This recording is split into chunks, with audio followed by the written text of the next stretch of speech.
कि आप 10वीं क्लास के छात्र हैं और सभी विषय का चैप्टर वाइज ऑब्जेक्टिव का तैयारी करना चाहते हैं तो इस चैनल को सब्सक्राइब कर लें, क्योंकि इस चैनल पर आपको सभी विषय के चैप्टर वाइज ऑब्जेक्टिव मिल जाएगा, जिसको देखने के बाद आप अपने बोर्ड एग्जाम में अच्छा प्रदर्शन कर सकते हैं, अच्छा मार्क्स अचीव कर सकते हैं। तो नमस्कार दोस्तों, आज हम लोग इस वीडियो में बात करने वाले हैं 10वीं क्लास के अर्थशास्त्र का चैप्टर नंबर 4, जिसका नाम है हमारी वित्तीय संस्थाएं। इसमें से टॉप 15 क्वेश्चन जो एग्जाम में पूछे जाते हैं उसको लेकर आए हैं, और इसको आप देख लेते हैं तो हमारी वित्तीय संस्थाएं से अगर बोर्ड में कोई भी एग्जाम पूछा जाता है तो वो आपसे नहीं छूटने वाला है। तो चलिए वीडियो को शुरू करते हैं। तो यहाँ पर पहला नंबर प्रश्न आपके सामने यहाँ पर आ रहा होगा। पहला नंबर प्रश्न यहाँ पर है, राज्य वित्त आयोग का गठन किया जाता है। ऑप्शन एक है पंचायतों की वित्तीय स्थिति के पुनरावलोकन हेतु, केंद्र और राज्य के वित्तीय संबंध के पुनरावलोकन हेतु, बैंकों की वित्तीय स्थिति को पुनरावलोकन हेतु, इनमें से सभी। तो एक का ऑप्शन नंबर ए करेक्ट हो जाएगा। अगर इसमें से किसी भी प्रश्न का आपको आंसर आता है तो कमेंट करके जरूर बताएंगे। और thebuddhan.com वेबसाइट है, जो आप गूगल पर जाकर सर्च करेंगे तो वहाँ पर आपको सभी विषय का चैप्टर वाइज लघु उत्तरीय, दीर्घ उत्तरीय, ऑब्जेक्टिव सारा प्रश्न वहाँ पर अवेलेबल है। वहाँ टेस्ट सीरीज भी अवेलेबल है, वहाँ से जाकर के आप टेस्ट भी दे सकते हैं, अपने तैयारी को देख सकते हैं आपका किस लेवल का अभी तक तैयारी हुआ है। और इसका पीडीएफ अगर आप डाउनलोड करना चाहते हैं किसी भी विषय का, ऑब्जेक्टिव या सब्जेक्टिव का, तो वो भी वहाँ पर अवेलेबल है, फ्री ऑफ कॉस्ट है, वहाँ से जाकर आप डाउनलोड कर सकते हैं। तो चलिए क्वेश्चन नंबर 2 को देखते हैं। तो यहाँ पर क्वेश्चन नंबर 2 आपके सामने आ रहा है, वित्तीय संस्था क्या व्यवस्था करती है? कर्ज की, जमीन की, मकान की, इनमें से कोई नहीं। तो दो का correct answer option number A हो जाएगा, कर्ज की। अब हम लोग बात करें क्वेश्चन नंबर 3 का। तो यहाँ लिखा हुआ है, निम्न में से कौन आर्थिक आधारभूत संरचना का घटक है? वित्त, शिक्षा, स्वास्थ्य, नागरिक सेवाएं। तो 3 का correct answer option number A हो जाएगा, वित्त। बात करें क्वेश्चन नंबर 4। तो यहाँ लिखा हुआ है, वित्तीय संस्थान पूरा करते हैं ऋण संबंधित आवश्यकता, खाद्यान्न संबंधित आवश्यकता, स्वास्थ्य संबंधित आवश्यकता, रोज बरोज की आवश्यकता, जो दैनिक जीवन में हमको यूज होता है उसकी आवश्यकता। तो 4 का ऑप्शन नंबर ए करेक्ट हो जाएगा, ऋण संबंधित आवश्यकता। उसके बाद हम लोग बात करें क्वेश्चन नंबर 5। तो यहाँ लिखा हुआ है, वित्तीय संस्थाओं के प्रकार होते हैं 2, 3, 4 या 5। तो 5 का correct answer option number A हो जाएगा, वित्तीय संस्था के कितना प्रकार होते हैं? तो 2 प्रकार होते हैं। और कौन कौन से प्रकार होते हैं ये आप कमेंट करके बताएंगे कि वित्तीय संस्था के कौन कौन से 2 प्रकार होते हैं। क्वेश्चन नंबर 6 यहाँ पर है, वित्तीय सेवाओं की आवश्यकता किसे किसे होती है? सरकार को, व्यक्तियों को, व्यवसायिक संस्थाओं को, इनमें से सभी को। तो इसका correct answer option number D हो जाएगा, वित्तीय संस्था की आवश्यकता सभी को होती है। बात करें क्वेश्चन नंबर 7। तो यहाँ लिखा है, वित्तीय संस्था में किन संस्थाओं को सम्मिलित किया जाता है? बीमा कंपनी, व्यवसायिक बैंक, सहकारी साख समिति, इनमें से सभी। तो 7 का correct answer option number D हो जाएगा, इनमें से सभी। बात करें क्वेश्चन नंबर 8। तो यहाँ पर आपके सामने क्वेश्चन नंबर 8 आ रहा है, सहकारी वित्तीय संस्थान नहीं है? State bank of India, Allahabad bank, central bank of India और साहूकार। तो 8 का ऑप्शन नंबर डी करेक्ट हो जाएगा, साहूकार। बात करें क्वेश्चन नंबर 9 का। तो यहाँ लिखा, अर्ध सरकारी वित्तीय संस्था है? भारतीय स्टेट बैंक, पंजाब नेशनल, क्षेत्रीय ग्रामीण बैंक या भारतीय रिजर्व बैंक। तो 9 का correct answer option number C हो जाएगा, क्षेत्रीय ग्रामीण बैंक। और ये वीडियो अगर आपको अच्छा लग रहा है तो अपने कम से कम 10 दोस्तों के पास शेयर करें, ताकि उन्हें भी इस वीडियो का लाभ मिल सके और वो भी अपने बोर्ड के एग्जाम में अच्छा मार्क्स अचीव कर पाए। चलिए उसके बाद हम लोग बात करें क्वेश्चन नंबर 10 का। तो यहाँ पर लिखा हुआ है, भारत में सहकारिता आंदोलन का प्रारंभ कब हुआ? या इसी क्वेश्चन को दूसरे तरीका से पूछ सकता है, अथवा सहकारिता साख कानून कब पारित हुआ? ऑप्शन है 1904, 1905, 1907, 1920। तो 10 का correct answer option number A हो जाएगा, 1904 में। अब बात करेंगे क्वेश्चन नंबर 11 की। तो 11 नंबर प्रश्न यहाँ पर आपके सामने आ रहा है, भारत में कितने कितने केंद्रीय बैंक भारत में केंद्रीय बैंक कौन है? रिजर्व बैंक ऑफ इंडिया, क्षेत्रीय ग्रामीण bank, state bank of India, Punjab national bank. तो हम सभी जानते हैं भारत का केंद्रीय बैंक कौन सा है? तो रिजर्व बैंक ऑफ इंडिया है, आरबीआई जिसको बोलते हैं। उसके बाद हम लोग 12 नंबर प्रश्न देखें। तो यहाँ लिखा हुआ है, भारत के व्यावसायिक बैंकों के प्रथम राष्ट्रीयकरण की तारीख क्या थी? 15 अगस्त 1968, 26 जनवरी 1969, 14 जुलाई 1969, 2 अक्टूबर 1970। तो 12 का correct answer option number C हो जाएगा, 14 जुलाई 1969। यानी ये भी क्वेश्चन पूछ सकता है कि भारत में बैंकों का राष्ट्रीयकरण कब किया गया? अगर केवल वर्ष पूछे तो 1959 हो जाएगा, 69 हो जाएगा, और डेट पूछे तो 14 जुलाई 1969। बात करें क्वेश्चन नंबर 13, तो यहाँ पर लिखा हुआ है भारत सरकार द्वारा क्षेत्रीय ग्रामीण बैंक की स्थापना कब की गई? 1972, 1973, 1974 या 1975? तो 13 का correct answer option number D हो जाएगा। 1975 में क्षेत्रीय ग्रामीण बैंक की स्थापना की गई। बात करें क्वेश्चन नंबर 14 की, तो यहाँ लिखा हुआ है भारत में एक संगठित पूंजी बाजार है, मुंबई, पटना, कोलकाता या दिल्ली? तो 14 का correct answer option number A हो जाएगा, मुंबई में संगठित पूंजी बाजार है। उसके बाद 15 नंबर है, भारत की वित्तीय राजधानी किस शहर को कहा जाता है? तो ये क्वेश्चन का आंसर हम पहले भी आपको बता चुके हैं, तो अगर आप पहले का वीडियो देखें तो इसका आंसर आप कमेंट बॉक्स में जरूर दें। भारत का वित्तीय राजधानी मुंबई को कहा जाता है, या दिल्ली को कहा जाता है, या पटना को, या बेंगलुरु को? क्या आप ऑप्शन नंबर केवल आप लिख देंगे, बस हो जाएगा। उसके बाद अब हम लोग बात करें क्वेश्चन नंबर 16, तो यहाँ लिखा हुआ है भारतीय रिजर्व बैंक की स्थापना कब हुआ? 1934, 1935, 1948, 1951? तो इसका correct answer option number B हो जाएगा। भारतीय रिजर्व बैंक की स्थापना 1935 में हुआ था, और 1 अप्रैल 1935 को हुआ था। तारीख था 1 अप्रैल। उसके बाद अब हम लोग बात करें क्वेश्चन नंबर 17, तो यहाँ लिखा हुआ है भारतीय बैंकिंग प्रणाली किस प्रणाली के शीर्ष पर है?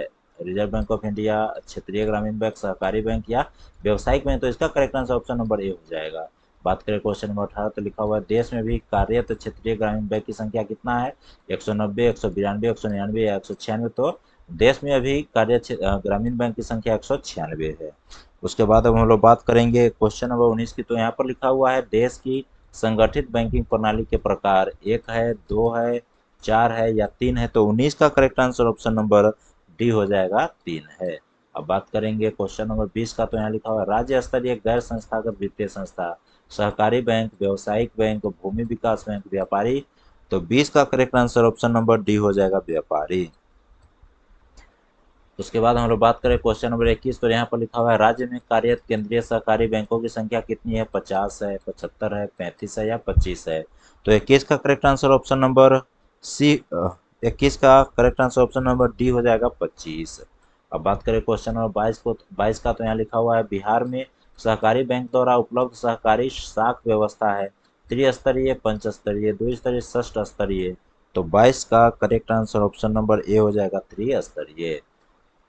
अब बात करें क्वेश्चन नंबर 23, तो यहाँ पर लिखा हुआ है बिहार के वित्त संस्थागत स्रोत में कौन सर्वाधिक महत्वपूर्ण है? व्यवसायिक बैंक, सहकारी बैंक, राष्ट्रीय संस्थाएं, या राजकीय संस्थाएं? तो 23 का correct answer option number A हो जाएगा, व्यवसायिक बैंक। अब बात करेंगे 24 नंबर प्रश्न, तो यहाँ लिखा है बांग्लादेश के नोबेल पुरस्कार से सम्मानित किसे किया गया, या कौन सा व्यक्ति है? तो यहाँ पर ऑप्शन है मोहम्मद, प्रोफेसर इकबाल यूनुस, प्रोफेसर मोहम्मद यूनुस, मोहम्मद इकबाल यूनुस, मोहम्मद शफीक यूनुस? इसका आंसर आप लोग कमेंट करके बताएं, क्योंकि इस क्वेश्चन को हम लोग पहले भी पढ़ चुके हैं इसके पहले वाले चैप्टर में। तो चलिए अब बात करें क्वेश्चन नंबर 25 का, तो यहाँ पर लिखा हुआ है व्यवसायिक बैंक का राष्ट्रीयकरण कब किया गया? 1966, 1980, 1969, 1975? तो व्यवसायिक बैंक का राष्ट्रीयकरण हुआ था 1969 में, ऑप्शन नंबर सी। बात करें 26 नंबर, तो लिखा हुआ है 2001 ईस्वी में व्यवसायिक बैंकों ने कितने रुपए साख प्रदान किए? तो 26 का ऑप्शन है 540 लाख, 548 लाख, 545 लाख, या 550 लाख? तो इसका correct answer option number C हो जाएगा। सॉरी, यहाँ पर ये नीचे सी हो जाएगा, 548 लाख। अब बात करेंगे क्वेश्चन नंबर 27 की, तो यहाँ पर लिखा हुआ है साहूकारों का ऋण प्रदान करने में कितना प्रतिशत योगदान है? 10%, 15%, 20% या 30%? तो 27 का correct answer option number D हो जाएगा, 30%। बात करें 28 नंबर प्रश्न पर, लिखा है गैर संस्थागत वित्त प्रदान करने वाले सबसे लोकप्रिय साधन क्या है? देसी बैंकर, महाजन, व्यापारी, सहकारी बैंक? तो 28 का correct answer option number B हो जाएगा, महाजन।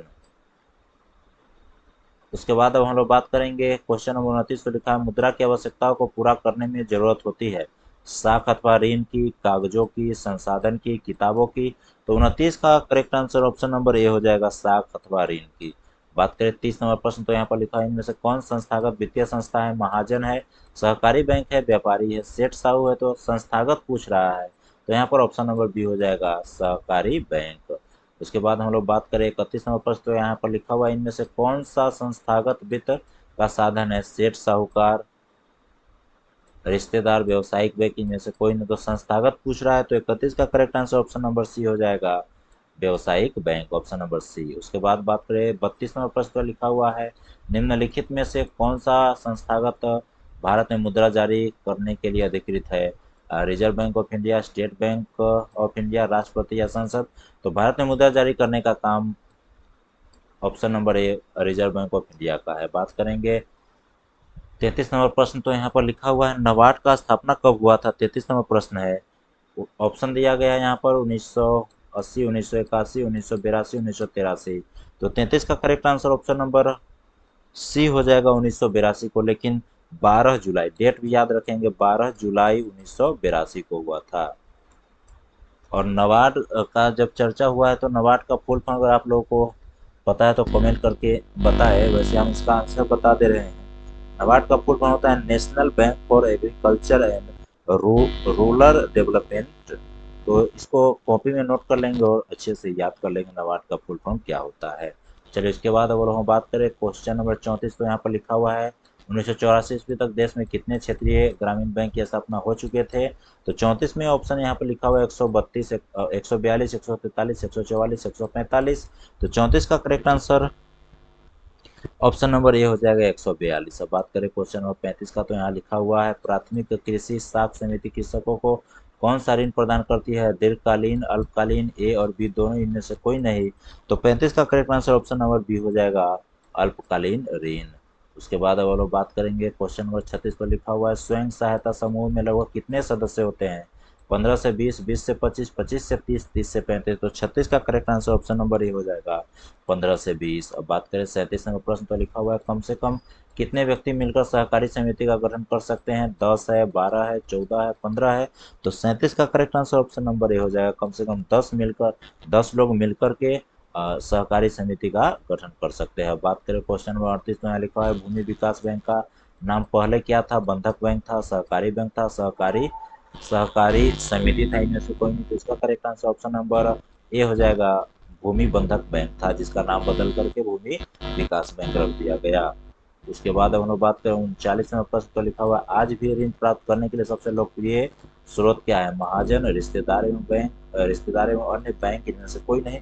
तो 39 का correct answer option number A हो जाएगा आज भी सबसे पहले लोग महाजन के पास ही जाते हैं। उसके बाद हम लोग बात करें क्वेश्चन नंबर 40, तो लिखा हुआ साख के स्रोत के अनुसार ग्रामीण परिवारों द्वारा संस्थागत स्रोत द्वारा लिया गया ऋण का प्रतिशत 50%, 25%, 52% या 27%।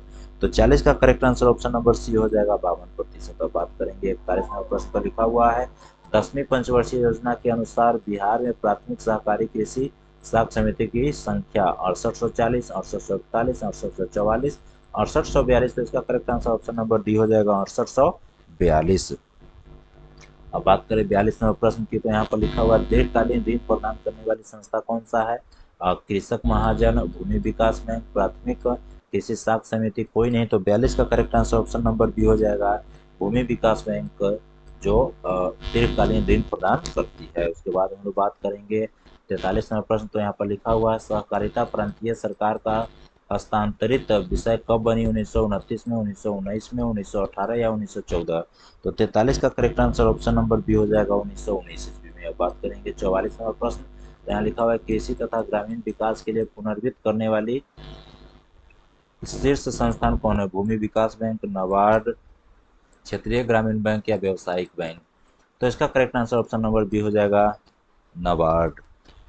उसके बाद अब हम लोग बात करेंगे क्वेश्चन नंबर 45 के। तो उससे पहले आप लोगों को ये वीडियो कैसा लग रहा है ये कमेंट करके बताएं, और अगर अच्छा लग रहा है तो लाइक कर दे इस वीडियो को और हमारे चैनल को सब्सक्राइब कर ले। और अगर अच्छा नहीं लग रहा है तो कमेंट करके बताएं कि हमें क्या सुधार करने की ज़रूरत है, इसमें क्या और इम्प्रूवमेंट की आवश्यकता है, वो कमेंट जरूर करें। चलिए इसके बाद अब हम लोग बात करेंगे 45 नंबर प्रश्न। तो यहाँ पर लिखा हुआ है राष्ट्रीय ग्रामीण रोजगार कार्यक्रम की शुरुआत किस वर्ष हुई।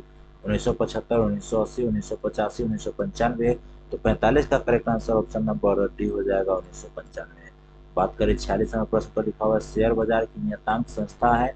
सिडबी है, एक स्टॉक एक्सचेंज है, आरबीआई है या सेबी है। तो 46 का correct answer option number B हो जाएगा स्टॉक एक्सचेंज। और ये क्वेश्चन 2018 में पूछा गया था। उसके बाद हम लोग बात करेंगे क्वेश्चन नंबर 47 पे लिखा हुआ है भारत में कितने राष्ट्रीयकृत बैंक है। तो इसका करेक्ट आंसर यहाँ ऑप्शन है 14 है, 19 है, 20 है, 21 है। तो इसका correct answer option number A हो जाएगा 14। बात करेंगे 48 नंबर प्रश्न की। तो यहाँ पर लिखा हुआ है ग्रामीण बैंक के संस्थापक कौन थे? प्रोफेसर प्रोफेसर मोहम्मद यूनुस, अमर्त्य सेन, सी रंगराजन, विमल जलान। तो इसका correct answer option number A हो जाएगा, प्रोफेसर मोहम्मद यूनुस। और ये बांग्लादेश के नोबेल नोबेल पुरस्कार से सम्मानित अर्थशास्त्री हैं, ये भी याद आप रखेंगे। उसके बाद अब हम लोग बात करेंगे 49वां प्रश्न। तो यहाँ पर लिखा हुआ है, बिहार में पहला क्षेत्रीय ग्रामीण बैंक कब स्थापित हुआ? 1974, 1975, 1976, 1977। तो इसका correct answer option number B हो जाएगा, 1975 में। चलिए उसके बाद हम लोग बात करेंगे 23 नंबर प्रश्न, सॉरी 50 नंबर प्रश्न का। तो यहाँ पर लिखा हुआ है, केंद्रीय सहकारी बैंक किस स्तर पर काम करता है? ग्राम स्तर, जिला स्तर, राज्य स्तर या राष्ट्रीय स्तर? तो इसका correct answer option number B हो जाएगा, जिला स्तर पर। अब हम लोग बात करेंगे 51 नंबर प्रश्न। यहाँ लिखा हुआ है, प्राथमिक कृषि साख समिति कृषकों को किस प्रकार ऋण प्रदान करती है? अल्पकालीन, मध्यकालीन, दीर्घकालीन, इनमें से सभी। तो 51 का correct answer option number D हो जाएगा, इनमें से सभी। बात करें 52 और प्रश्न का। तो यहाँ लिखा हुआ है, निम्न में कौन सा खाता विशेष रूप से व्यापारियों के लिए है? स्थायी जमा, चालू जमा, संचय जमा, आवर्ती जमा। तो 52 का correct answer option number B हो जाएगा, चालू जमा। इसके बाद दो प्रश्न यहाँ पर दिए गए हैं, जो जिसका जवाब आपको कमेंट बॉक्स में बताना है। यहाँ पर लिखा हुआ है, भारत की आर्थिक व्यवस्था कैसी है? भारत में किस प्रकार की अर्थव्यवस्था है? समाजवादी है, पूंजीवादी है, मिश्रित है, इनमें से कोई नहीं। तो इसका क्या आंसर होगा, ये कमेंट करके आप लोग बताएंगे। और समाजवादी व्यवस्था कहाँ पर है, पूंजीवादी कहाँ पर है और मिश्रित कहाँ है, इस तीनों ऑप्शन का भी आंसर आप बताएंगे। उसके बाद यहाँ पर क्वेश्चन नंबर 2 लिखा हुआ है, भारत में 1 रुपए का नोट कौन जारी करता है? 1 रुपए का नोट और सिक्का, ये दोनों क्वेश्चन का आंसर आप बताएंगे। ऑप्शन है भारतीय reserve bank, central bank of India, वित्त आयोग, स्टेट बैंक ऑफ इंडिया। क्योंकि ये सभी सवाल को हम लोग पढ़ चुके हैं पहले ही, इसलिए इसका आंसर क्या होगा ये आप लोग कमेंट करके बताएंगे। आप लोग के कमेंट का इंतजार करेंगे। चलिए, आप लोगों ने यहाँ तक वीडियो को देखा, इसके लिए बहुत बहुत धन्यवाद। ये वीडियो आपको कैसा लगा कमेंट करके जरूर बताएं, और अगर अच्छा लगा है तो अपने सभी दोस्तों के पास शेयर कर दे, ताकि वो भी अपने बोर्ड एग्जाम में अच्छा मार्क्स अचीव करवाए। फिर मिलते हैं अगले वीडियो में।